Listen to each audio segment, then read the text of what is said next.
Olá, tudo bom? Fábio Bach aqui de novo. Tô aqui para falar, aproveitando essa sexta-feira 13 aí, para falar um pouco do gênero terror. E mesmo que as pessoas falem, tal filme de terror é clássico, tal filme de terror é clássico, tal diretor é clássico, tipo Exorcista, ou Bebê de Rosemary, O Iluminado, Sexta-feira 13, Hora do Pesadelo e tudo, eu acho que não dá para falar do gênero sem falar de um grande mestre do gênero, né, do terror, um grande mestre do terror, não só do terror, ele fez vários gêneros, mas do terror propriamente dito assim, eu acho ele imbatível. Eu acho que ele reina, terror italiano com certeza, que é o Mario Bava, né? O pai aí de muitos subgêneros de suspense e de terror, terror gótico e giallo. Giallo é suspense policial, típico da Itália. Depois eu falo do giallo.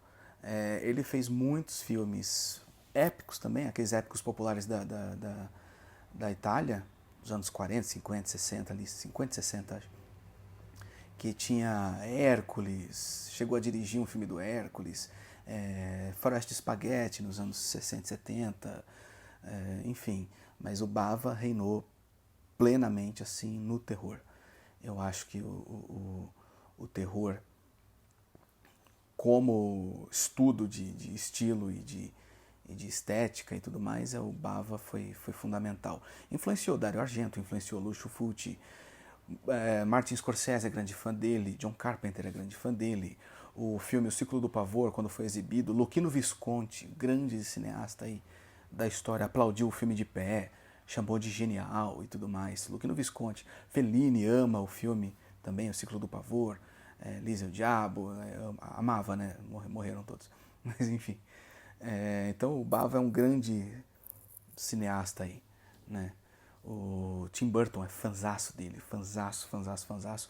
O filme favorito do Tim Burton é A Máscara do Demônio, ou Maldição do Demônio, que está nessa caixa aqui, Arte de Mário Bava, da Versátil. Aliás, todo o corpo de obra de terror e suspense do Bava foi lançado pela Versátil. Né? São 16 filmes ao todo. Já lançaram mais um épico dele de Viking, já lançaram... Tem no Brasil Diabolique, que é um filme de ação, mas o ciclo de terror do Bava Versátil que lançou aqui no Brasil em cópias restauradas, tem vários extras, inclusive essa caixa aqui é maravilhosa, essa outra caixa aqui é Black Sabbath, que é As Três Máscaras do Terror, que para muitos é o melhor filme dele, para mim ainda é o que eu vou falar daqui a pouco. Aqui vai ter Os Vampiros, que foi...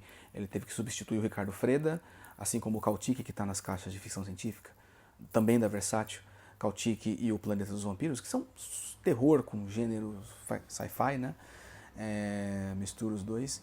Ele substitui o Ricardo Freda nesse e substitui o Ricardo Freda no Kautik, o monstro invencível ou invisível, uma coisa invencível. Aí o primeiro filme pleno dele vai ser Máscara do Demônio, ou Máscara de Satã, ou... Enfim, tem vários títulos, né? Aqui vai ter Garoto que Sabia Demais, que inaugura o gênero giallo, que eu vou falar uma outra ocasião. Cães Resvosos, que é um puta suspense do caralho. E Alerta Vermelho da Loucura, que já é um giallo mais experimental, já é pós-giallo. E é fantástico também, mistura terror psicológico, né, suspense psicológico de maneira geral, com o giallo, então mistura vários gêneros, ele começa a subverter a própria ideia de gênero, né? Daqui hoje eu vou falar do ciclo gótico, mas principalmente do Chicote e o Corpo, que para mim é o melhor filme dele. O Chicote e o Corpo eu acho genial. Do ciclo gótico você vai ter Os Horrores no Castelo de Nuremberg, que está nessa caixa aqui, né? O próprio Maldição do Demônio que eu já falei. Ciclo do Pavor, tem muita coisa, é um terror gótico. Liz e o Diabo tem muito de terror gótico também. Enfim, mas o grande filme dele mesmo vai estar nessa caixa aqui. Eu falei do ciclo, só para ilustrar. Obras-primas do terror também da Versátil, né? Os 4 primeiros volumes vão ter filme do Bava. No 4 vai ter o Choque, que é o último dele, já fez bem doentinho. No volume 3 você vai ter o Banho de Sangue, Bay of Blood, que catapultou e estabeleceu muita coisa do que viria a ser o gênero slasher. Quem assiste, quem é fã aí de Sexta-feira 13, vai reconhecer umas cenas ali no filme do Bava, né? Antes do Sexta-feira 13, a gente vê de onde os caras copiaram ou plagiaram. Eu gosto do Sexta-feira 13, tá, gente? É um bom filme ruim. Bava é bom pra caralho. Nesse segundo aqui você vai encontrar o Ciclo do Pavor e Lisa o Diabo, dois dos grandes filmes dele, grandes mesmo. O Lisa o Diabo é quase que um David Lynch da vida. Assim, o Ciclo do Pavor também tem muita coisa lynchiana, pré-Lynch, vamos dizer assim. E o Ciclo do Pavor foi aplaudido pelo Visconti, né? E nesse primeiro volume você vai achar o Chicote e o Corpo. Não sei se dá pra ver aí. Aqui, ó. Esse aqui é Chicote e o Corpo. Christopher Lee, tá? Né? O Drácula aí dos anos 70. O Saruman, do Senhor dos Anéis, né? Aparece em vários filmes do Tim Burton. Na Fábrica de Chocolate ele faz o pai do Willy Wonka. Aqui jovenzinho, né? Jovenzinho assim, né? Jovem. Não é um cara especialmente bonito, mas nesse filme, como o gótico mistura essa coisa de sexualidade e cristandade, né? Pureza e pecado, ele tá com um sex appeal muito forte. Ele e a outra atriz que eu esqueci o nome, enfim, eu esqueci o nome dela. O nome da personagem dela é Nevenka e ela é a quintessência do gótico, assim como a Barbara Steele vai estar no Maldição do Demônio, você precisa as grandes divas do cinema de horror, fazendo aquelas bruxas, né, e tudo mais. Muito da Elvira vai sair desses filmes, né? Muito da personagem Elvira, Rainha das Trevas, vai sair desses filmes. O próprio Zé do Caixão era fã do Bava e tudo mais, e copiou e fez... Copiou é muito complicado porque fez muitas coisas parecidas, até pela época que o Zé do Caixão surgiu também. Né? Não dá pra falar que ele copiou, porque esses filmes demoravam a chegar aqui no Brasil, né? Chicote e o Corpo, além de ser um grande suspense gótico de terror, um grande terror sobrenatural gótico, e na sua plenitude, tanto tecnicamente, né, a fotografia, Mário Bava foi diretor de fotografia antes de ser diretor, ele era filho de um especialista em efeitos visuais também, e foi cinegrafista, foi cameraman, né, e, enfim, trabalhou com alguns nomes importantes, Raoul Walsh, por exemplo, foi para os Estados Unidos, trabalhou lá com o Raoul Walsh, se não me engano foi o Raoul Walsh que ele trabalhou mesmo.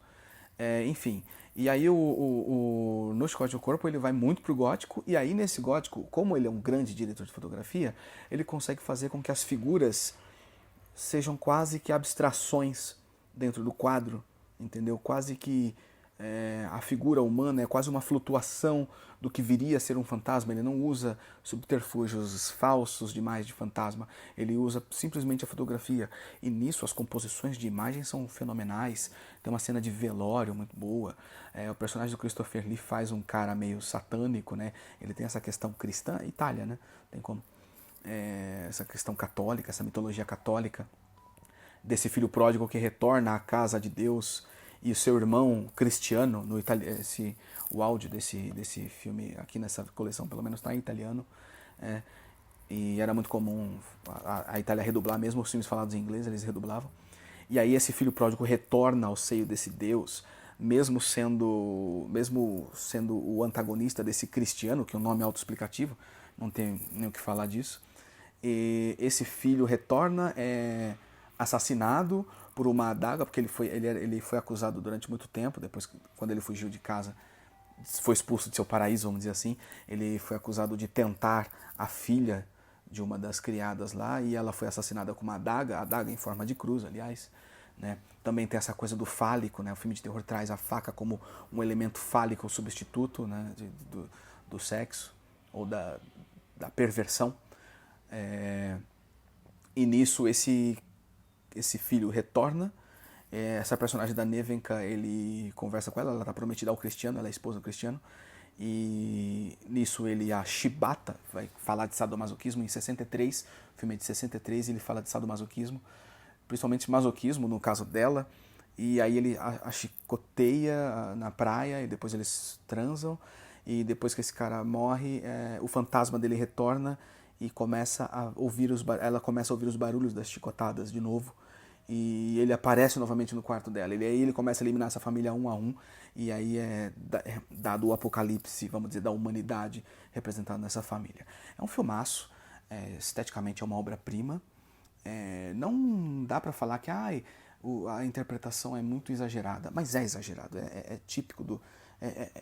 gótico, romantismo e gótico, então não tem como não ser exagerado, é ultra melodramático mesmo, mas é a estética do Mário Bava nesse sentido, né? O Mário Bava sempre vai colocar isso nas obras dele em algum momento, assim, essa interpretação mais acima do tom, vamos dizer assim, tom que a gente está acostumado, na verdade, que como é cinema muito, a gente está acostumado com o cinema norte-americano, a gente só está acostumado com naturalismo, realismo, entre aspas também, não é assim também.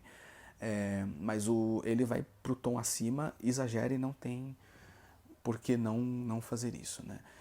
Enfim, é um grande filme, Chicote o Corpo, obra-prima do cinema gótico, do cinema italiano, melhor filme do Bava, que foi o melhor diretor de gênero terror, dos maiores grandes gêneros de terror do mundo e da Itália com certeza, né? Fica aí uma dica aí para vocês assistirem, tá bom?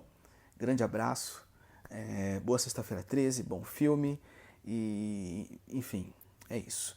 Espero que vocês gostem, tá bom?